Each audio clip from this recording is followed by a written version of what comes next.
Welcome back, everyone. It is good to see you all. I am standing in a very crowded but mostly organized gear vault. Gear is all put away after the presidential traverse for the most part. Some things are still not quite where they're supposed to be. So today I want to talk about the gear that you absolutely have to have for kayaking. And this started because I was lurking on Reddit r kayaking. I lurk there a lot. I answer questions very rarely. I don't have an Adventure Otaku username because it predates Adventure Otaku. I've been on Reddit for like 18 years or something. I get really frustrated by the questions that people ask there, and equally frustrated by the answers that people give.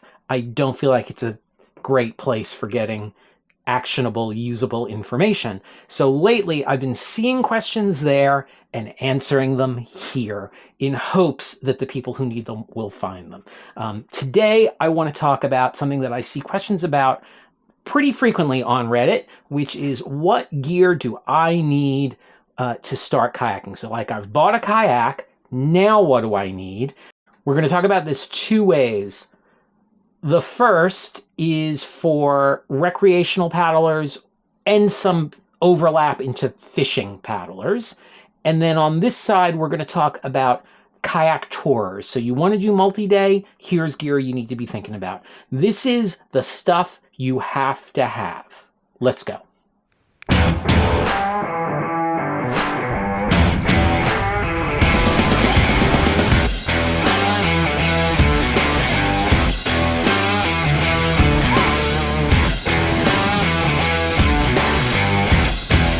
Okay, this is assuming you already have a boat and you already have a way to transport it. We're not getting into roof racks now, but this is the gear you need to go with your boat. And the first is something I talk about a lot. We need a paddle. I spend a lot of money on paddles. You do not have to if you are a new paddler. This is a Lendl Voyager bent shaft. I think they call it modified crankshaft. This is a $450, $500 paddle. You do not need this, but what you should not buy is a paddle with an aluminum shaft. Aluminum is heavy. Aluminum gets hot in the summer and cold in the winter. And so don't go aluminum. Do a fiberglass shaft or some form of composite shaft, something like that. I have no problem with plastic blades. I think first paddles should have plastic blades, particularly if you're on a river. Look to spend $150 or so. I think that's a good place to be for a first paddle. Second on the list is a PFD, and it will probably be something like this that buckles or zips in the front and has a back that looks like that. Try PFDs on. You have to try a PFD on in order to see how it fits. And if you can, try a PFD on and sit in a kayak. Even if it's not your kayak, sit in a kayak. Make sure it doesn't interfere with the seat or the coaming or anything like that. And the test for a PFD, once it's on and tight, is thumbs under the shoulders and lift. It should not slide up your body. If so, it is either too loose or it doesn't fit you. Another thing to keep in mind, in order for that to do its job, you actually have to be wearing it. I did a video about how hard it is to put a PFD on in the water. A lot of people will put them, in their cockpit or under bungees at the back of their boat or something like that. It is really hard to put a PFD on in the water. I did a video to it. I'll put a link up here. Yeah, just wear your PFD even when it's hot out. Just wear your PFD. Along with that PFD, I would have a whistle. I think a whistle is super important. I've got two extras right here. I don't remember what this one is called. This is low profile. I don't remember who makes it. It's a fine whistle. It fits well in a PFD, but I much prefer this whistle. This is the Fox 40 whistle. It used to be advertised as the world's loudest whistle. It is no longer advertised that way, which means there's somewhere is a whistle that is louder. This is the kind of whistle that when you blow it, your ears will ring for quite some time. And you need a whistle to signal for help, to call for help. It's way louder than you can yell. and the sound carries better than you can yell. And it's way easier to blow this than yell for help. You'll lose your voice way before you'll run out of air blowing a whistle. Your ears will be gone, but yeah, at least you've got that. So either of these I think are great. Don't get metal. Similar to the paddle shaft, you don't want metal because it'll get hot and cold. So plastic is the way to go. Oh, another thing, both of these are what's called keyless. There's no little ball in there, and you need that in a wet environment because the ball will get stuck and the whistle won't work. Keyless plastic whistles are the way to go, and I like the Fox 40. This next one is sit-in specific. If you have a sit-in kayak that does not have a bulkhead is just a wall inside your kayak that separates, say, the cockpit from the bow compartment or the cockpit from the stern compartment. Some recreational kayaks have dry storage that isn't really dry. If you don't have that bulkhead and that dry storage, stick a dry bag in there, one in the front, one in the back. The bigger, kind of the better, like at least a 10 liter. And really, we just want that to take up space. If the boat should flood, it will keep the boat from completely filling with water because there'll be dry bags in there packed with air. Now, you can buy specific float bags designed to fit in the bow or stern of a kayak. They're a bit more expensive, and dry bags are readily available, and you can just stick something in there. As long as it is waterproof, it will work really well. And you're going to want a dry bag anyway, which is the next thing on the list. So this is a dry bag that I use just about every day. This is the Zen Bivy dry bag. This is actually made for backpacking. It is very thin. It is very lightweight. I love this purge valve to get the air out of it, which makes it easier to pack. Even with the air squeezed out of it, there's still enough air trapped in there with stuff for it to work well. However, if you are a brand new paddler, wouldn't go with this dry bag. I'd go with something thicker and more durable. The only problem with these Zen Bivy bags, they're very thin, which makes them nice and lightweight, but they take a lot of abuse going into and out of a kayak. So you might want something that's a bit thicker, and you probably don't need the purge valve. But why are you going to need this? Phone, wallet, keys, that's why you need this, and sunscreen and stuff like that. Anything that you want to bring with you in the boat that you want to keep dry, you want to put it in there.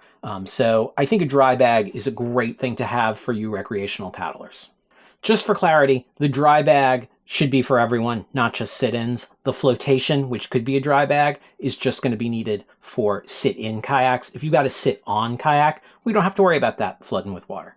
Speaking of flooding with water, I think it's a good idea to have a way to get water out of your sit-in kayak. If you have a bad day, if it rains really hard, if it gets swamped, whatever, a way to get water out of that boat, besides like picking it up and flipping it over, which you can't do while you're paddling. You could do a bilge pump like this. This is about 50 bucks. Maybe even, actually, I think this was more. I think this was about 80 bucks. I had a bilge pump that I used for like 20 years, and it was great, and it finally broke. And then I went through like 3 and 18 months, and I finally settled on this one made by Aquabound, which is a bit more durable, a bit heavier, a bit bigger, a bit more expensive, but it has lasted a couple years. Some of them are really cheap and will not hold up. But suppose you don't want to spend that much money on a bilge pump. You could do something as simple as a baler, which could be something like this, which is really just a milk jug with the bottom cut off. You could scoop water out of your boat and pour it out. This actually works really well. You could even tie a piece of cord to it and tie it to your boat because this weighs like an ounce and will float away if your boat flips. So you might want to have it connected to your boat, but this is a good economical way to get water out of your boat. It won't get that last little bit of water out, right? There'll still be a little bit, but it'll get the big stuff out quick. This is a good sort of workaround, a plastic baler. And you could probably buy a plastic baler, but this was free because I had milk. Finally on the list for recreational kayakers is a water bottle of some sort. This is one that Delta Kayak sent me. It's really beautiful. It's really nice. It's insulated. It's metal. It's great. It doesn't have to be this. It could be a $14 Nalgene bottle. It could be a 1 liter bottle of water, like whatever you've got, like a bike bottle, whatever you've got can be a great thing to use. I don't like single-use bottles of water. Buy yourself a water bottle and refill it and use it over and over again. Don't reuse single-use bottles because they leach plastics into the water. Single-use bottles are just a nightmare. And if you're buying them, I'm sorry to tell you this, you're getting ripped off because you're paying for the bottle. You're not paying for the water. So splurge, buy yourself at least a $14, $15 multi-use plastic bottle for water, or a really nice one from Delta. I'm pretty sure this is available on the Delta store, right? It's got to be. I'll check. If it is, I'll put a link to it down below. It's a really nice bottle. Okay, that's stuff for recreational paddlers. And this is excluding stuff like sunscreen and snacks and stuff like that. I've done another video, I did it a couple years ago, called the 10 Essentials for Kayaking. I'll put a link to that up here. And I think that's a great video for really a more in-depth. This is just like, okay, I'm going paddling. What do I absolutely have to have, right? So that's what this stuff is. Now, let's talk about sea kayaking or kayak touring. What gear do I need? Okay, for you sea kayakers or kayak tourers, call it what you will, you need everything that was on the above list, but more of it. So like PFD is on that list, but you might want something with pockets that fits you a little bit better. This is a class 5, so it's designed for rescue. You may not want that, but it's something to think about. You may want to spend a little bit more on a paddle. A lightweight paddle for a long day on the water is really nice. And then if you've got a plastic bladed paddle with, say, a heavier shaft, that could become a great backup paddle.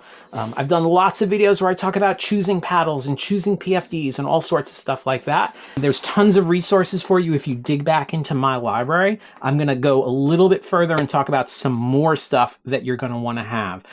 The next on that list is some form of satellite communicator. I honestly, the reason that I pulled my PFD in here was because I didn't want to disconnect these. These are all connected to my PFD. So this is a personal locator beacon, but it could be an inReach or something like that. I'm super excited because my new iPhone will actually do satellite communication, which works really well.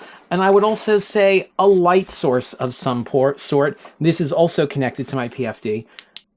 I love this strobe. I forget the name of the company that makes it. I'll put a link to it down below. It's metal. I really like stuff made by Acer, ACR, but their C-strobe is plastic, and I've had 2 of them die on me, and I don't like that. I saw another paddler had this metal one, and I absolutely love this thing. This thing is built like a tank, works really well. Super happy with that strobe, and even happier that I've never had to use it. Along with your bilge pump, you should pack a paddle float. These are 2 things that I will not paddle without. They go under the bungees on the front deck of my boat, or if I'm using a deck bag, my deck bag will hold them, which I actually really like. You should also have the knowledge of how to use them, so that's sort of my segue to say, hey, take some instruction and learn how to do at least a paddle float reentry, assisted rescues and unassisted rescues, so you can help yourself, you can help someone else. So bilge pump, paddle float. I don't think recreational paddlers need the paddle float, which is why I left it out. There are some boats that you can do a paddle float reentry with, but I think most recreational paddlers aren't picking up that kind of skill. Not a bad one to have, but I think most are not picking up that skill. I talked about dry bags before. You now need dry bags if you're going overnight for a lot of your gear. There is absolutely gear that I don't put in dry bags. I don't put my stove in a dry bag, pots and pans in a dry bag. I don't even put my tent in a dry bag usually. Things like clothing, food, stuff like that, first aid should all be in dry bags. Again, I'm using those Zen Bivvies, but I also really like the bags from Sea to Summit. I think they make nice bags. Another piece of gear that I think is great to have is a throw bag, which can be used as a tow rope, but I always use it on every overnight. My boat gets tied up wherever it is parked for the night, so that if a wave should come in, a rogue wave, a storm surge, whatever, it doesn't take my boat away. I'll tie the boat up using this throw rope to a tree or to a boulder or something like that. So I think this is super useful, and you can also use it to tow someone. You could, in a pinch, use it for a bear hang, things like that. Super useful. The rope should float. Buy a throw bag and the rope will float. This I've had for quite some time. Yeah, so throw bag I think is a really good thing to have. And I did a video a while ago about safety gear. I'll put a link to that up there. or down below. There's a limit as to how many links I can put up above, but I think that's also a good thing to check out, particularly if you're doing multi-day stuff. You need some way to receive a weather report while you're paddling. So for me, I've got a watch that has a barometer. I have a VHF radio back over there that I actually need to replace. That will give me weather reports. Those are both waterproof. If your phone is waterproof and you have cell service where you're going to be, I think that's not a bad idea. A number of satellite communicators like the InReach, which could replace my personal locator beacon. You could use an InReach or whatever. A lot of those will do weather. Just make sure you have some way to get reliable weather radios. I mentioned VHF. I think VHF is a great thing to have for communicating with vessels, communicating with Coast Guard, stuff like that. I think a VHF radio is great. They now have GPS in them. They now have PLBs in them. They're amazing. Get yourself a VHF radio. Not a bad idea. You also need all the camping gear. All the camping gear that you would use backpacking or car camping or whatever, it needs to go into your boat. So tent, stove, all that stuff.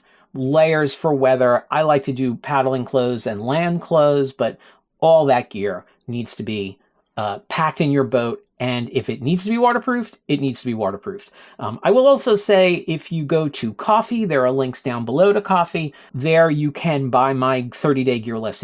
The 30-day gear list has all the gear that I bring, from safety to clothing to shelter. Absolutely everything is in there. I think it's like $5 or something, but it's a great list. It's like multiple pages, so there's a checklist version. It's just check it out. It's down below. Okay, so that is all the gear you need to get started recreational kayaking with some overlap into fishing, or sea kayaking, kayak touring. The absolute musts, gotta have them. Check out the 10 essentials list, check out the kayaking safety gear list. Yeah, I've done a lot of videos on this stuff, but clearly there are people who still have questions. If you have questions, you can put them down below in the comments. You can also do me a favor, hit like, hit subscribe, and I'll see you on the water.